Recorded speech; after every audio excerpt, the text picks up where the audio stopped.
All right, good to be with you. Kind of a special edition of the Cam Strick Podcast. I mean, the big news around the National Hockey League the last few days, if you've been paying attention, has been the Boston Bruins' decision to sign free agent defenseman Mitchell Miller, only to release him a matter of hours later. And we thought we'd bring in the agent of Mitchell Miller to kind of help us understand exactly what's taken place, understand the player, the background. We're going to dive into a lot of stuff with longtime NHL hockey agent Eustace King. Eustace, thanks for doing this, man. Appreciate it. No problem. Appreciate you having me on, Andy. Okay, so first off, let's give a little bit about your background. You've been an NHL agent for how long, and give our listeners an idea of some of the bigger names you've represented over the years. I've been an agent for, I've been in the NHL industry working at the National Hockey League and/or being an agent for roughly 25 years. As an agent for nearly 20 years. And the guys that I've worked with in the past have been players like Scott Hartnell. I currently work with Wayne Simmons, Chris Stewart, TJ Oshie. Our agency works with Jared Spurgeon. And I don't want to forget anybody because there's a whole host of players we've worked with. There's retired players like Mark Frazier. There's a lot of guys that we've worked with over the years, and each and every one of them we love and have treated equally. Okay, so Mitchell Miller. So how does this play out? How does this work? How do you start representing him? So it came back to me probably sometime in May. There was a discussion with Dean Grillo in our agency who approached about Mitchell Miller, and he just said, listen, I've been around several different people, and we've been talking about what happened to him and what he's doing in the USHL. So ultimately, he was the first person to sit and meet with Mitchell and his parents, and he wanted to find out what was really going on with him. What happened? We knew about what happened in Arizona, but where is he now? And Dino really had several people coming to him and saying, listen, this is a good young man. He's a good person. He's a quality individual. He needs help. You guys should help him. And so Dino at that point, like many others, probably felt, let's just see what these guys are talking about and let me meet with this guy. So ultimately, he met with him, and then he called me and he said, I think you need to meet with him as well. And so I the first blush was like, I don't know if I'd want to do that, to be honest with you. But he said, let's sit down and talk to him and hear his voice and what happened and do some research. And ultimately, that is what I did. I did a lot of research. I deliberated over things. I talked to different advisors and friends and colleagues in the National Hockey League, in the industry, people who are not in the industry, people who are just business folks. I talked with our group. I talked with our board. And ultimately, based on all the information that we were able to gather, which probably took a good 30 to 45 days, we decided that we were going to try and help this young man because we believed in giving kids a second chance. Okay, so were you aware of his story? Like when Dean brought it to your attention, he said the name Mitchell Miller. Were you aware of his background and his story? And once you dug deep into it and learned what he was accused of doing and ultimately what he paid the price for and continues to pay the price for, what was your reaction to the incident that took place back when he was 14?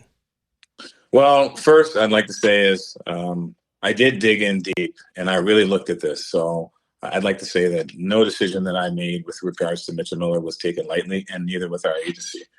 But what I found was, Andy, is that, for me, is that kids need to get a second chance. And I wanted to find out, was this young man worthy of it?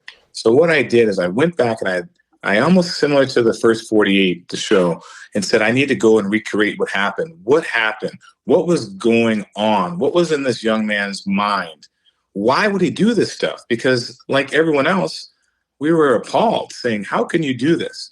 So first of all, I'd like to say, and this is very important for me, at the end of the day, my group, myself, we do not condone any of the behaviors that Mitchell had shown during this time in this episode when he was in 8th grade. So I just there's nothing that he can say or tell me that's going to make me feel that any of it was okay. And I'd also like to say, as importantly, that I feel terribly for Isaiah, who was the victim, because of the fact that he has to relive this all over again. The challenge is every time something happens with Mitchell, it triggers Isaiah and vice versa. They're in locked step together. And that is something ultimately for me that has to change, because this narrative is always extremely, extremely negative. And so what I found in my mind, and my end goal here was, can we take, which was a terrible, terrible mistake, and turn it into something positive? And I know we'll explore that more as we talk. Okay, so you start doing your research. What'd you come up with? I came up that there was several misconceptions, compared to what was being reported. And again, I always look at it in two categories when I do things. I look at misconceptions versus facts. And the first misconception that I found was that Mitchell Miller never apologized. And so now, again, you have to understand, I am looking at everything through court documents. I'm also looking at everything through the lens of the school report. So I'm looking at everything that I could find that was factual. I didn't want to spend too much time with articles, even though I did go through every article that was written about him and every comment that was made. So I was very exhausted, but I wanted to really look at this in particular from a straight reporting informational from the school's perspective and from what I would say the legal perspective. And by doing that, I wanted to make sure that kids can get a second chance if they're worthy. So what did I find? Mitchell Miller, in my opinion, the first thing that I'd like to say is that there's a misconception that he never apologized to Isaiah. In my mind, this is factually inaccurate. Mitchell apologized to Isaiah roughly 48 hours after the incident with the school administrators surrounding him. They were in a room and they talked. And this is corroborated by a school report on the incident. Mitchell also wrote an apology letter to Isaiah and his family in court, and he had to read it out loud. Mitchell, which a lot of people don't understand, had a no contact order that didn't allow him to say anything directly to the family or to Isaiah to be able to further apologize in person, because he was not allowed to be around him.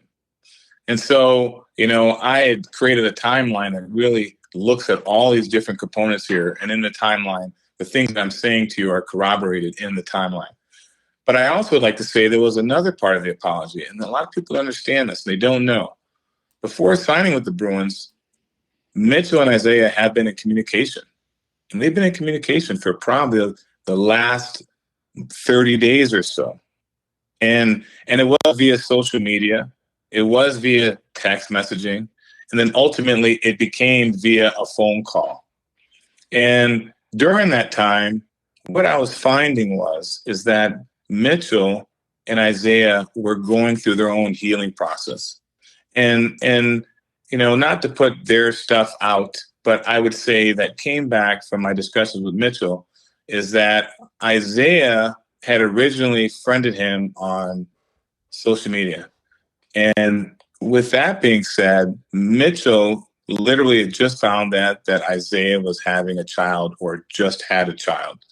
And so therefore he wanted to reach out to him and say, congratulations on having, a little girl.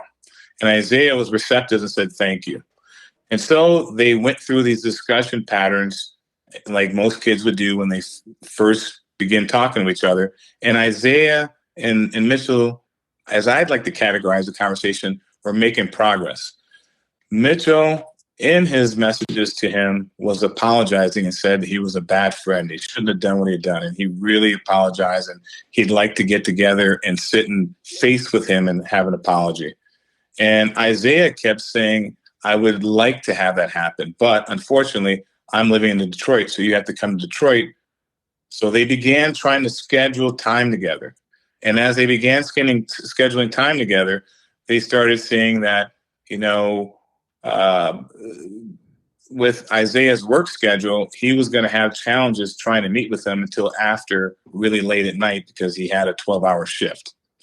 And so where I'm going with this is that they were talking, they were communicating, even to the point where they were going to meet and they were going to spend quality time and sit somewhere and talk all this out. There was another component in that part where, as Mitchell was apologizing to him, he was trying to make sure he got across that, listen, forget about hockey.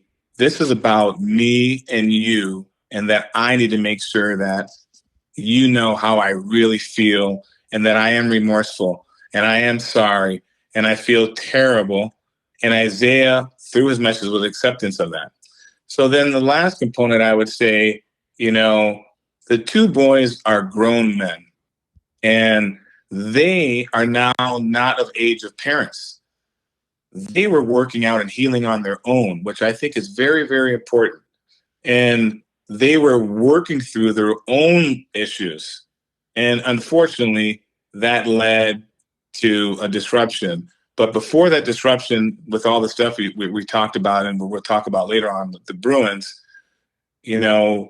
there was a point where I felt that they were going to heal each other because they had plans to meet.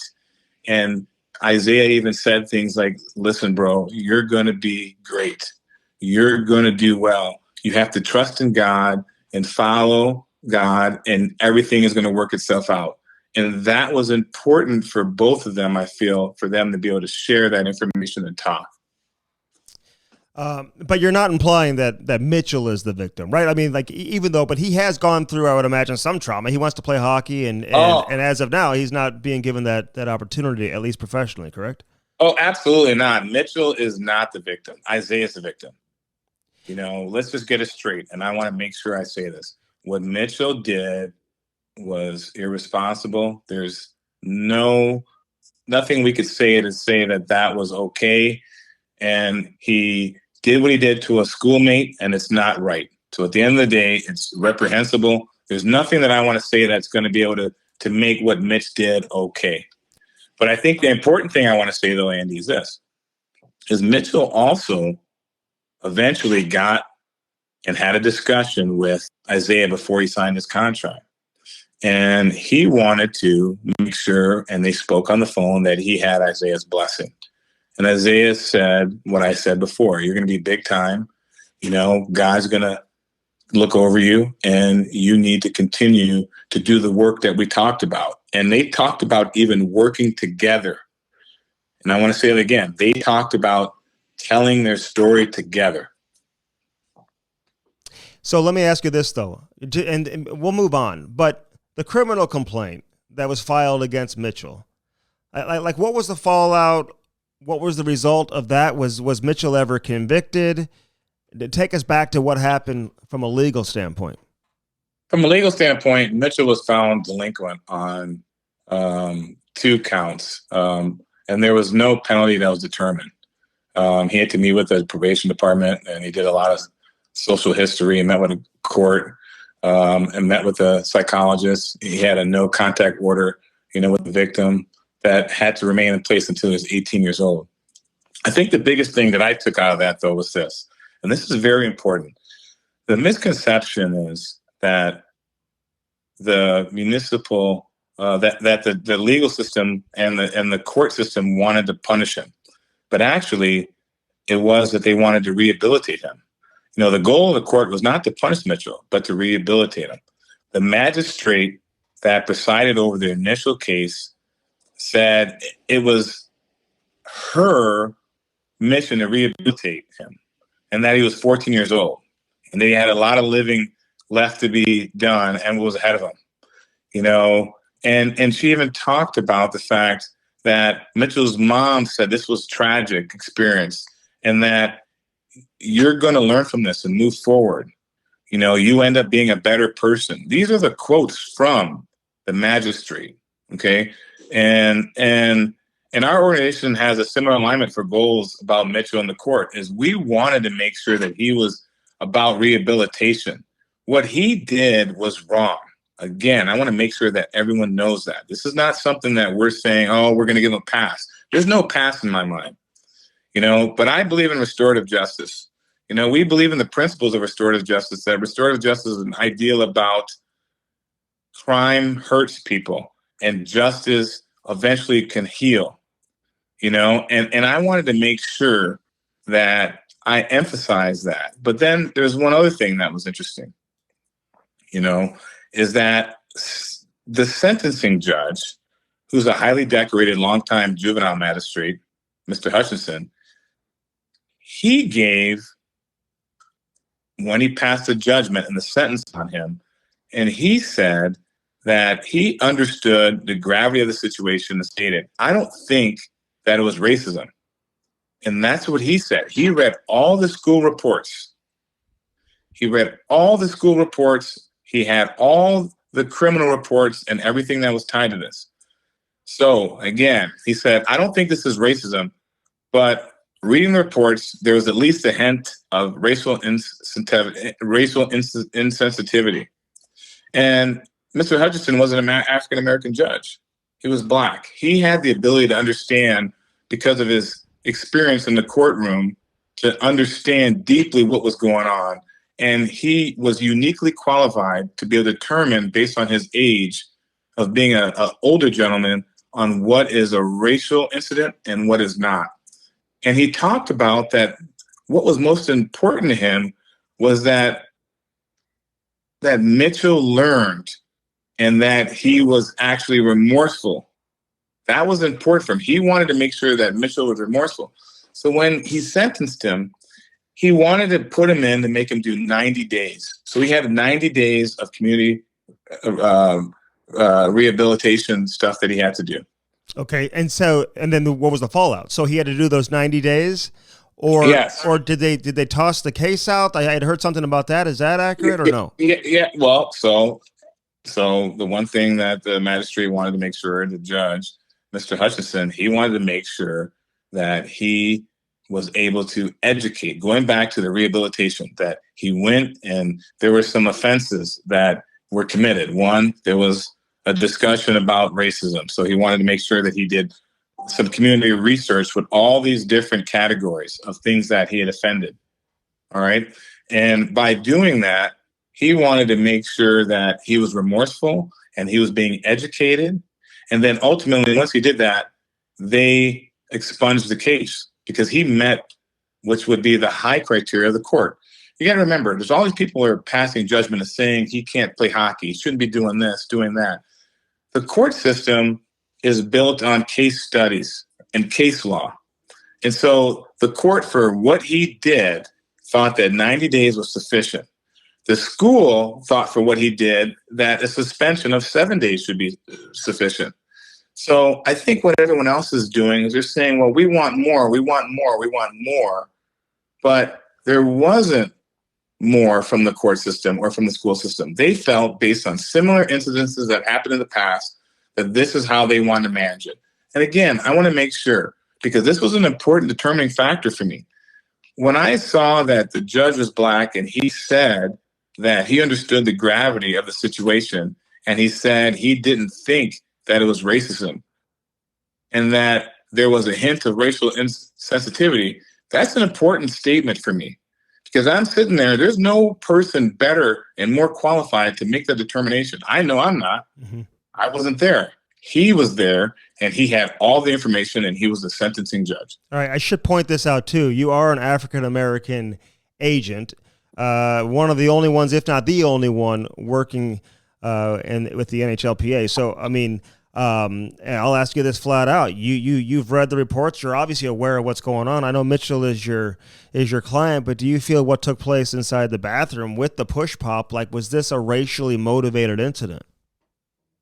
Based on everything that I've seen, and again, I'm doing a fact-based research on everything that I was able to determine, and that's tied to the police report, to all the interviews that were surrounding it, and also tied to the school report. The facts of the case is that Mitchell did not target Isaiah. I want to say it again. Mitchell did not target Isaiah. What happened is Mitchell bought a push pop at a concession, and they were at an after-school event. I believe it was a basketball game.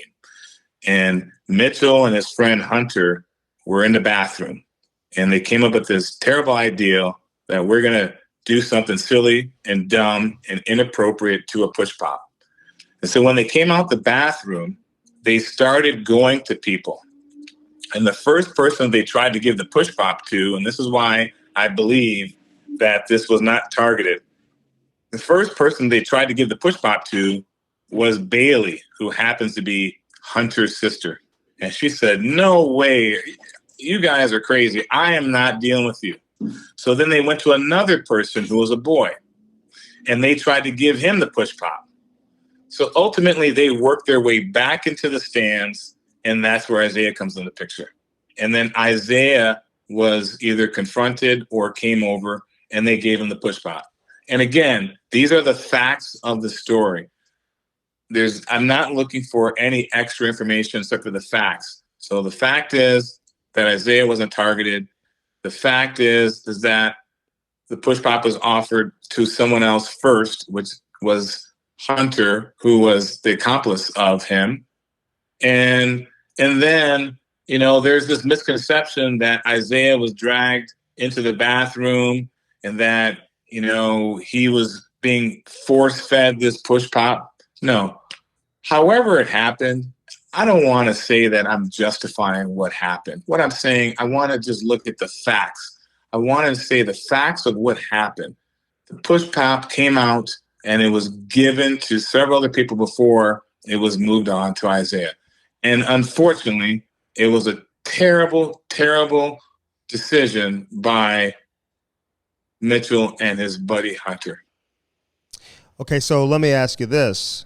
There's been allegations of Mitchell using racial slurs against Isaiah. And Isaiah's mother, I believe it's his foster mother, has come out and said that this was years and years of torture from Mitchell to Isaiah that goes back to the time when they were in first or second grade. So how much, evidence have you found or discovered in terms of that? And what's your reaction to the racial slurs that have been thrown against Isaiah, at least from the allegation standpoint? Well, first, I'd like to say, with regards to, the racial slurs, is my understanding is that these kids had a dysfunctional relationship.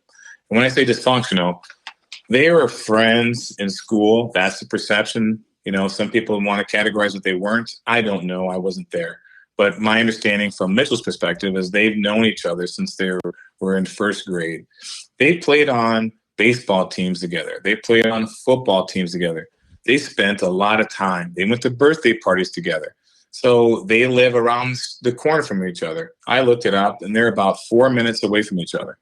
And the key park where everyone plays at, is right, within a 4-minute drive, and they all would meet up there.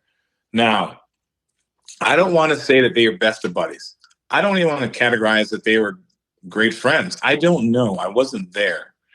But what I can say from everyone I've talked to is that ultimately, and from talking to Mitchell, is that Mitchell would do things and Isaiah would say things like, "Hey, what up, dog?" And then he would say, "Hello." And Isaiah would say things like, "What's up, my NIGGA?" And it's been corroborated in the school report and in other findings, and these are facts, that Isaiah would use the N-word. And then what happened is, what shouldn't have happened, is Mitchell started using that word because Isaiah and him started using those words together.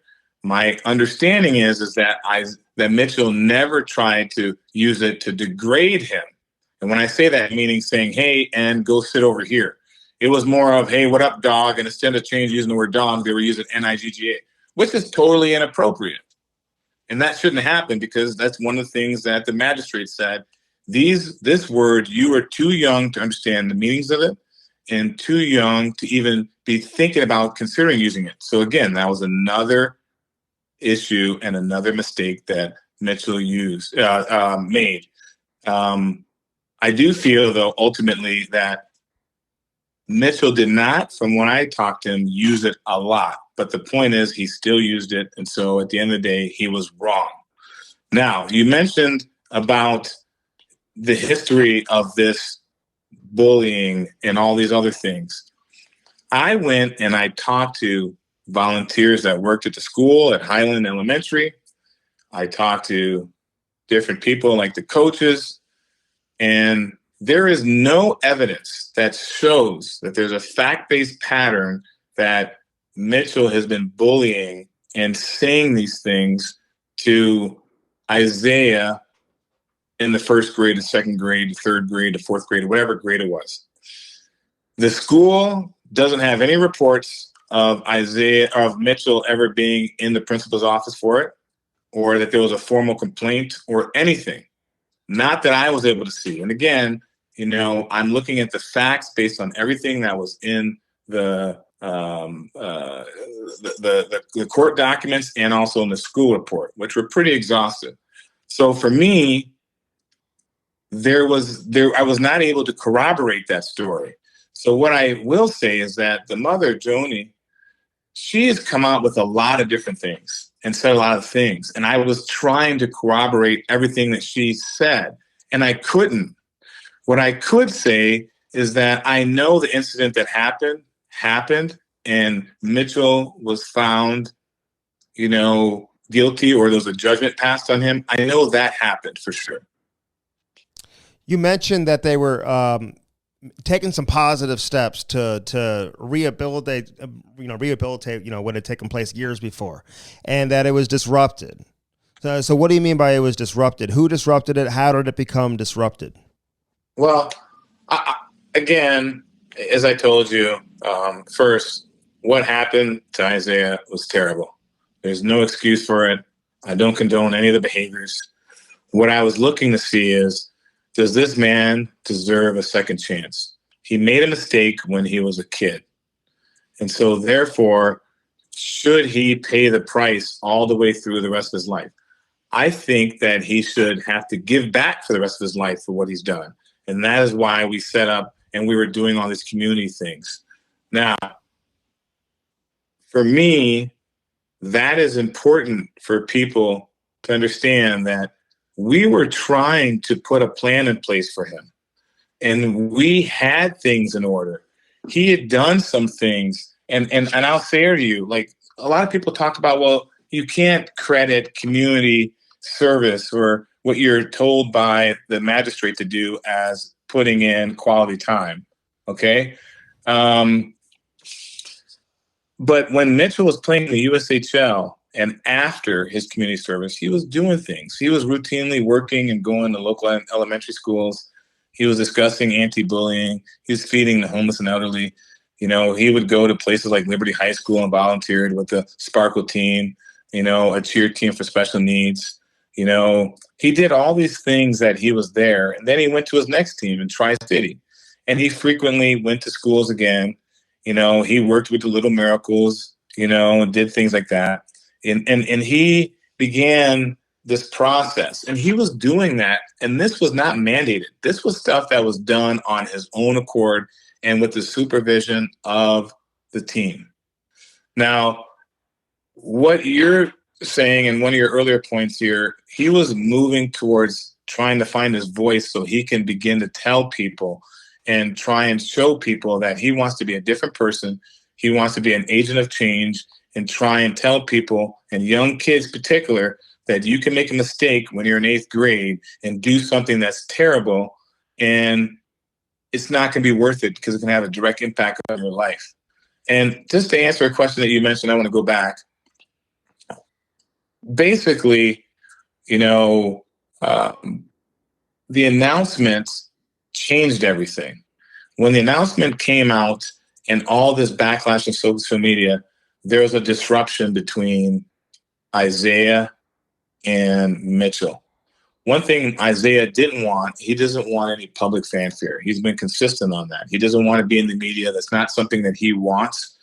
But what he does want is he wants, hey, Mitch, if you're going to do the work, do the work. And if there's any way that I could do the work and do it with you, I would consider that. They didn't finalize plans to do it because they didn't get to meet, but they talked about working together. But I think the biggest thing here is that these two young kids were beginning to heal. And when I say healing takes a long time. My wife's a psychologist, and she has patience, and I'm sure she's got people that have years and years and years of healing to be done. But at least they were engaging and talking. And this is all information that's coming from Mitchell to me. So, okay. Listen, I'm hearing Akeem Alou. I don't know if you represented Akeem Alou in the past or not, but apparently he had approached you. He wasn't happy that you were willing to take on Mitchell as a client. You can debunk that, or you can confirm that here if you want. All I know is, when Mitchell was going to be signed, I gave Akeem Alou a call. And I called him because I felt, as a professional courtesy, I wanted to tell him, because he's an advocate in the space of diversity and inclusion, what I was doing, what my intentions were, and why I did what I did. So ultimately, we had a conversation. It was about 90 minutes long. And so some people might say, and feel that there was a disruption because, Akeem already had a relationship with Isaiah. I don't know, and I don't want to miscategorize what happened in their discussion.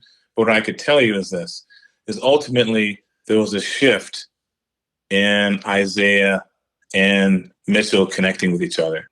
Okay. So Akeem has had contact with Isaiah. They've talked, as far as you know, right? And they've had some. I believe that they have had conversations, and Akeem knows the family. Okay.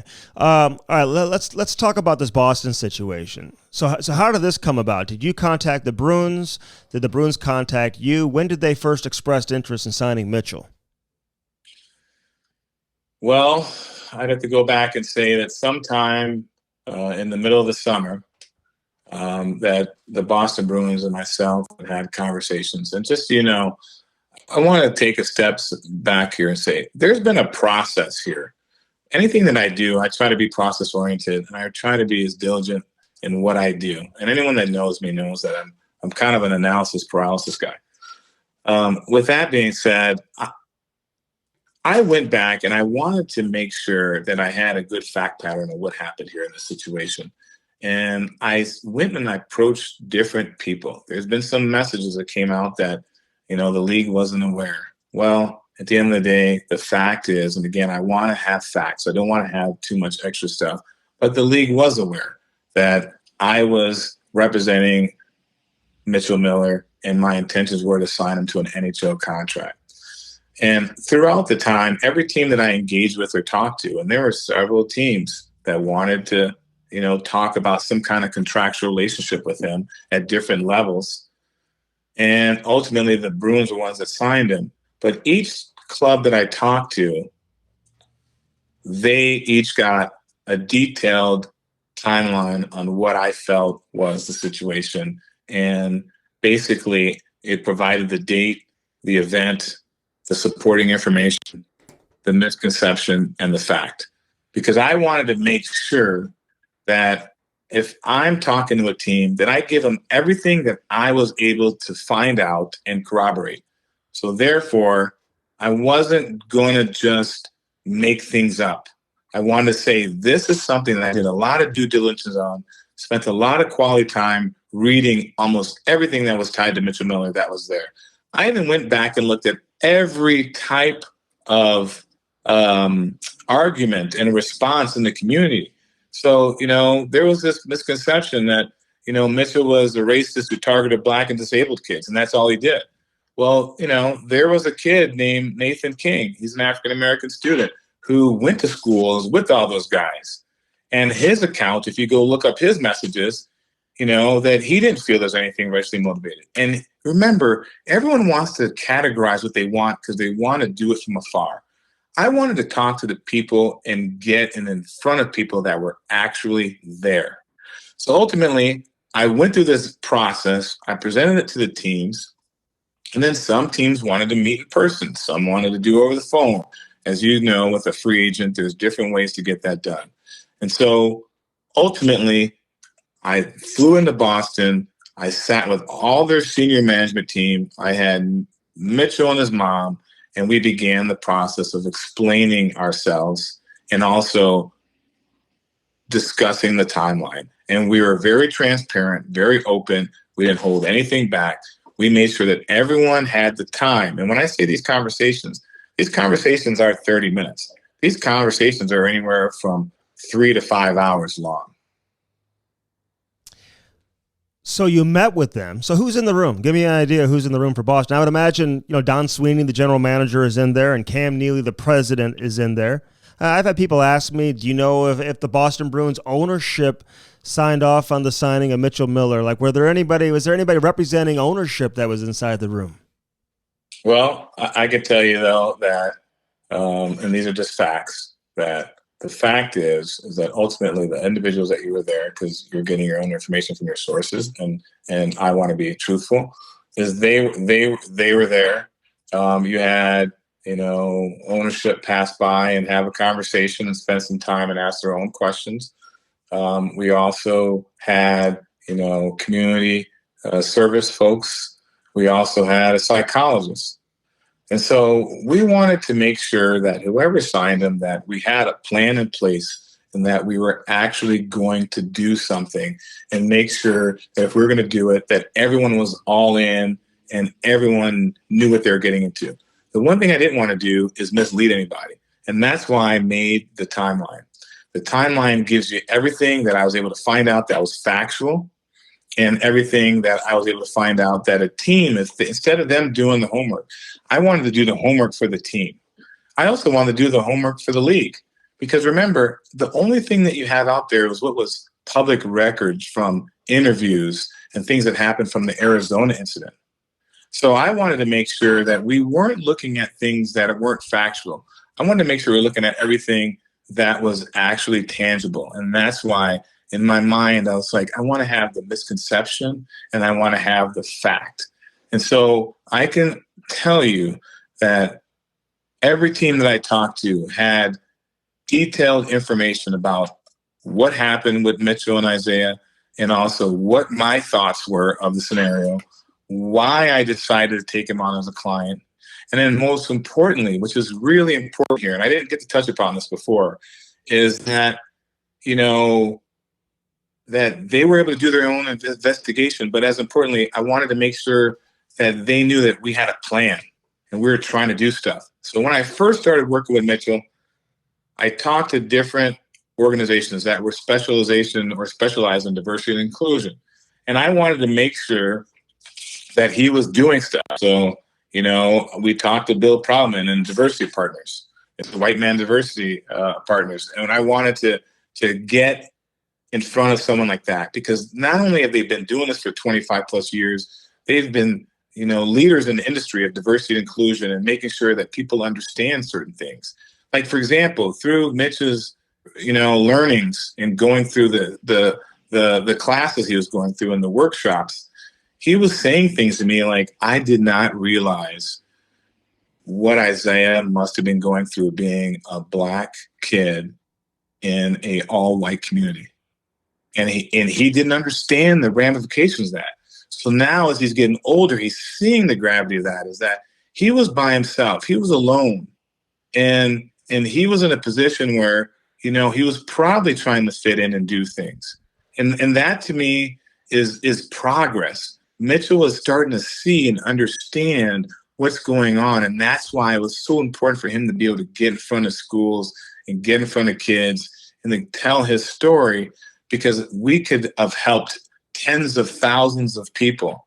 And you got to remember, no one knew if Mitchell was going to play in the National Hockey League, right? The NHL teams all felt that he had all the pieces that were needed in order to get to the National Hockey League, okay? And that he could be a National Hockey League player. I've had teams tell me that he could be a 10-year NHL veteran, So these are things that the scouts and everyone's telling me.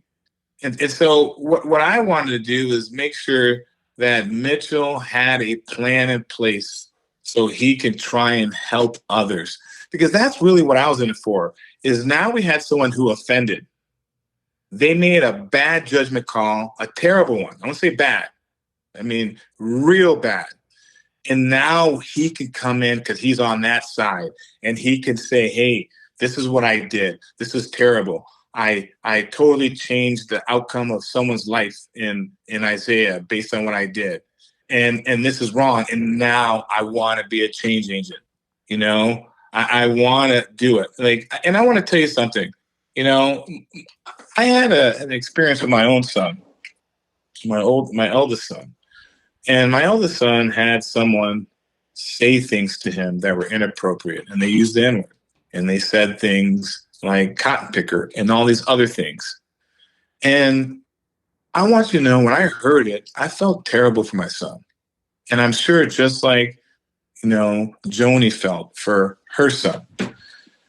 So what my wife and I did is we sat down. My wife's a psychologist, I mentioned it before. And we sat down and spent some time soul searching. And what we decided to do is go and sit with the family.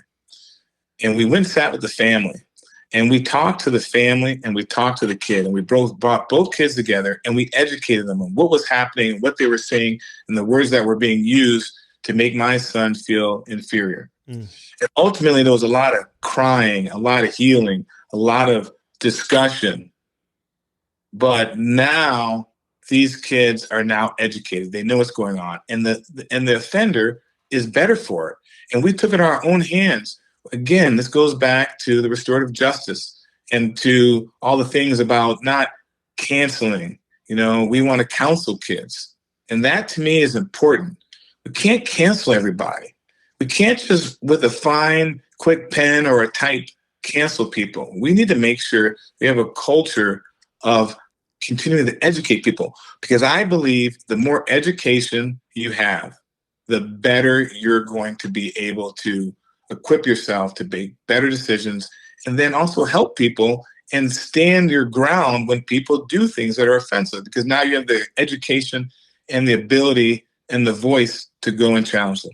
All right, a couple things I want to ask you that are just require quick answers. Any specific language that Boston included in his contract? I know it's been terminated now, but was there any specific language to protect the team or that they put in the contract that wouldn't be considered standard? I would have to say that it was a standard agreement, a standard player contract called SPC, and there's in the contracts, there's moral and ethic clauses that could be in contracts that you could see where someone could eventually trigger a termination of the contract. In this case, there was nothing that happened post-sign the contract, and that's usually when you trigger some form of termination. You know, and again, I'd have to spend more time on this, but specifically in this case, everyone knew what was at stake. Everyone knew the risk they were taking. Everyone knew everything. Nothing has come up or resurfaced that's been different from everything that you've seen before. And that's why I put the timeline together, because I have not been able to find any new information or new accounts that have happened. Okay, Boston says they have gathered new information, which led to the release and the termination of the contract. So I'm sure you've asked Cam Neely or somebody affiliated with the Bruins what new information they've discovered. What's been the response?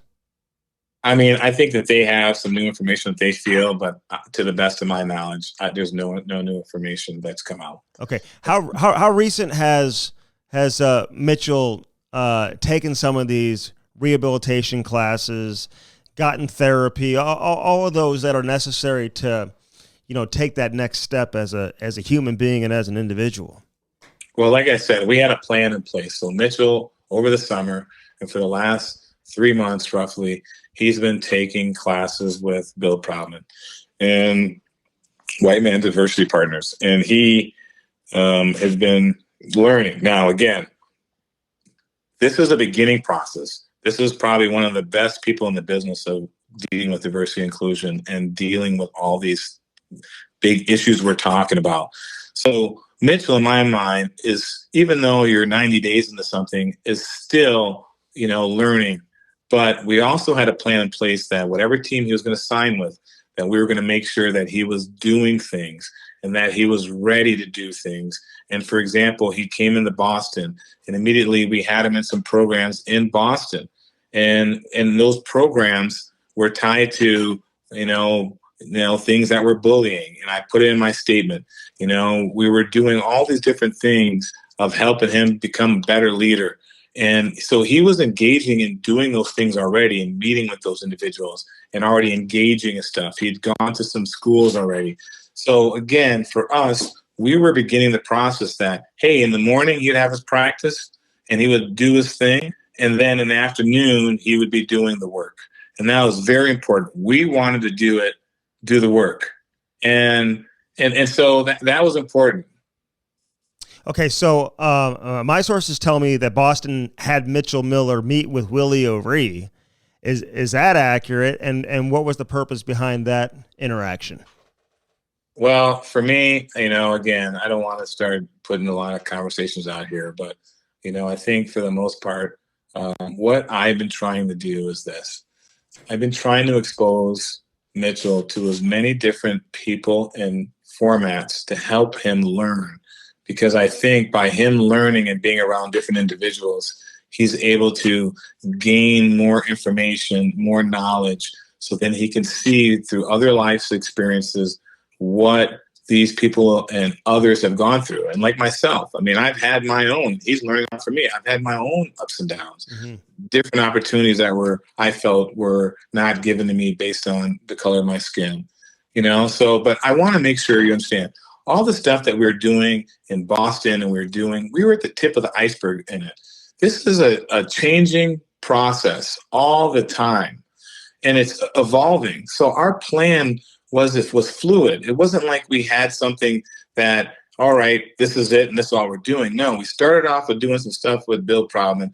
Then we were working our way through to these other things in the local area in Boston. And then we had some series of things that we were going to do with like hockey equality, and there was one thing that was brought up about me with, Carnegie Initiative. I had discussions with them, and we had met, and Brian McBride actually even was helping me. I've known him for a long time, for years, 20 plus years.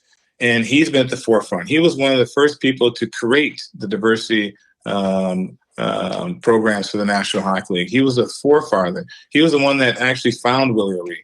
And so I've been going to all these different people. Mitchell's met with these people and been able to learn from them. And they were all willing and had comments and thoughts and suggestions and recommendations of how to help him get on track. The biggest thing that everyone wanted to make sure, and myself in particular and our entire company, is, Mitchell, do you want to do the work? Because if you do, we're here. But if you stop doing the work, I could tell you two things are going to happen. One, your life's going to change again. And two, I will not be your agent.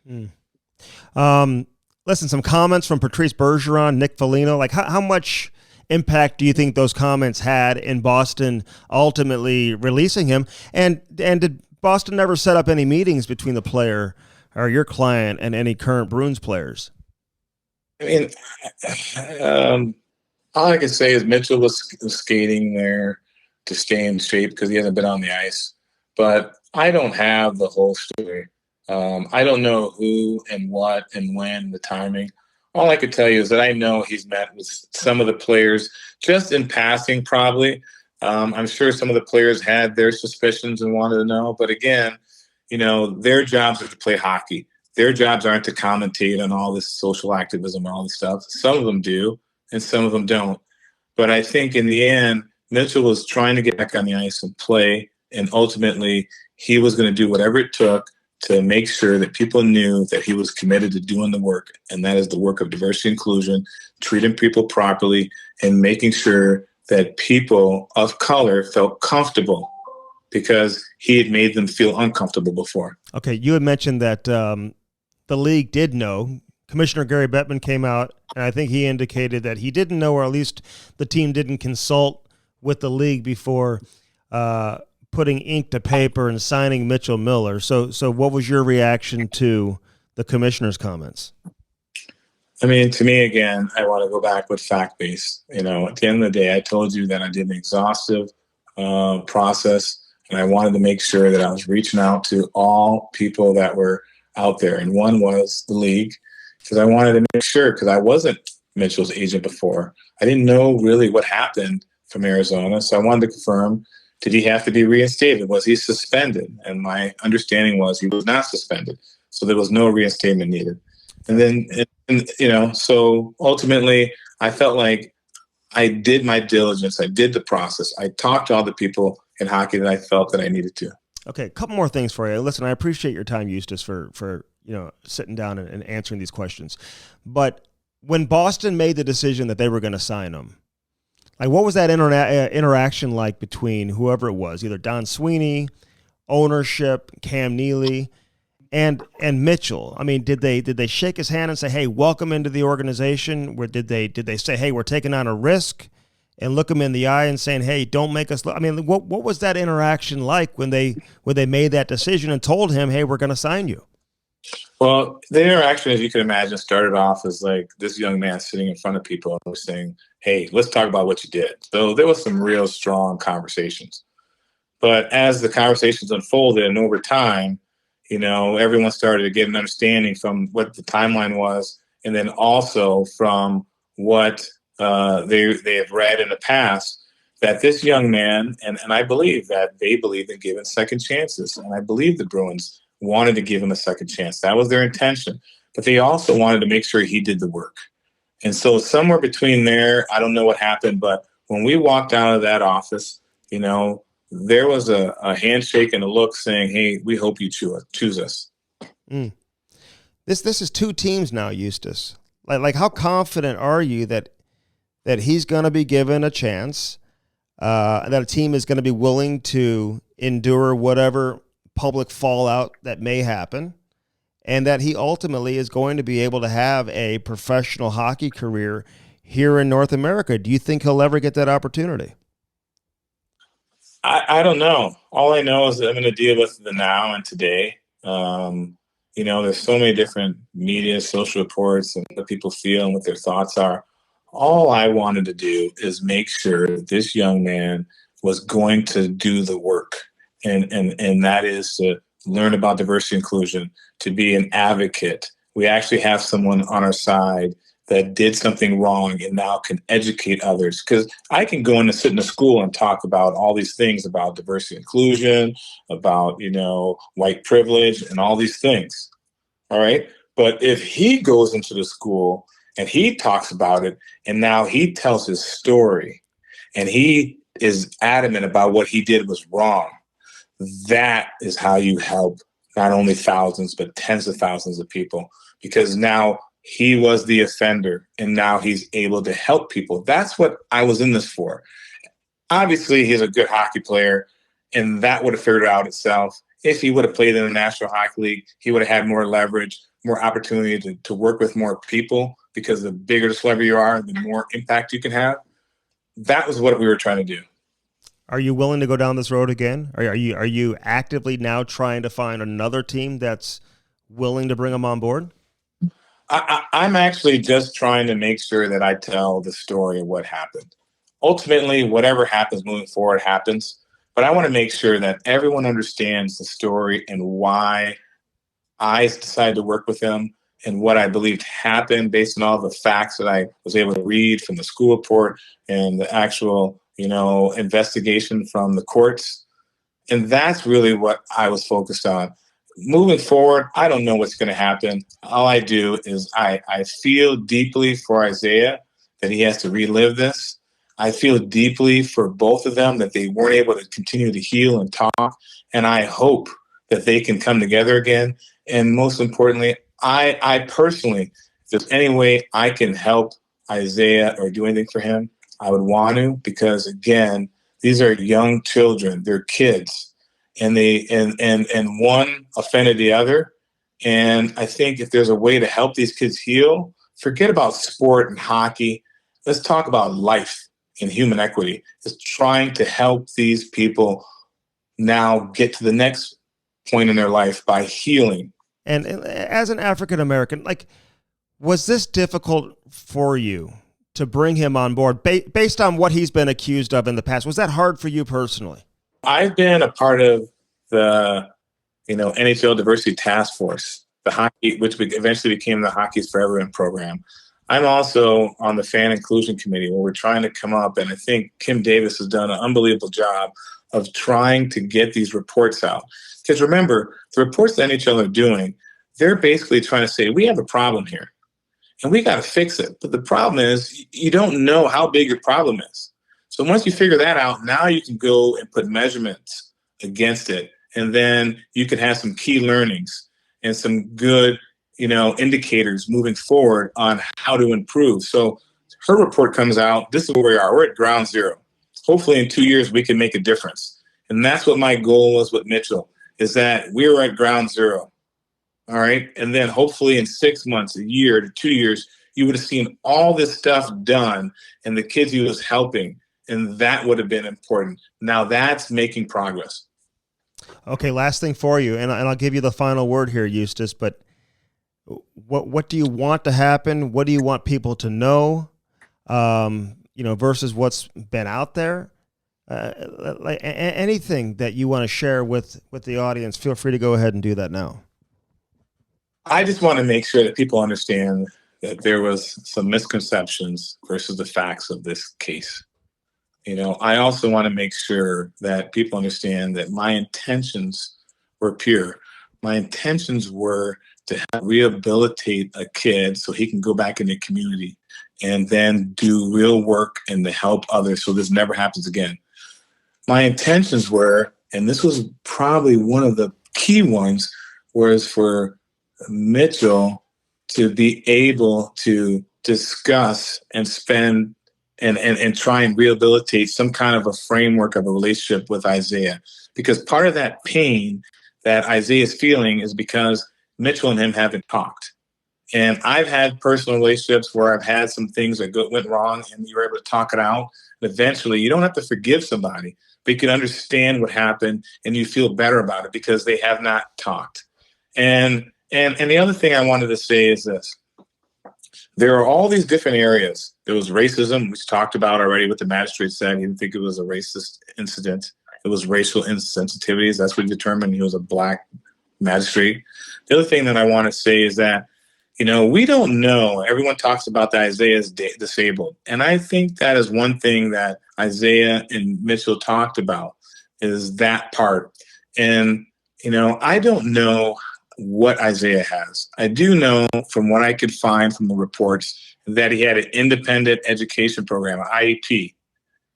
But I don't know, and I don't want to take anything away from him. I'm sure he's got different disabilities and different things going on, but we were never able to corroborate that. And I feel that eventually, whatever that is, I'd want that to come out so we know what it is. Because if we know what it is, then I would want Mitchell to be helping in that environment as well.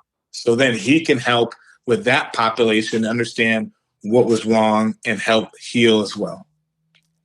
So are you suggesting he may not have a learning, or we just don't know what the learning disability is? I guess is what you're saying. I'm assuming there's a learning disability. I don't know what it is. I'm just saying I was never able to find out what the details were because that's a private matter. And just, Mitchell wasn't aware of what he had at the time. He had no understanding that he had, he was disabled. Mitchell and him and Isaiah were in the same classes. So he wasn't aware of what disabilities he had. Mm-hmm. He just felt like he was a regular student. And so the final thing for me here is all indications through the media are that he has not given an adequate or a remorseful apology. You're saying he has, correct? He has apologized? He has apologized. I talked about it right away at the school, and the school incident report says that. Then he also apologized in court. Now, I don't know if what happened in the apology in court. I wasn't there, so I don't want to say, but he had to read a letter, and I actually have the letter that Mitchell had to read out loud. Whoever was in the courtroom at that day, whoever they were, he read a letter. I know that the court was also supposed to get the letter to the Crothers family. So, those are things. Then there was apologies, and if you look at all the stuff surrounding Arizona, he came out and apologized in all those media outlets saying he's sorry and that it's not about hockey and he was a terrible person and he's apologizing for all the things that he did wrong.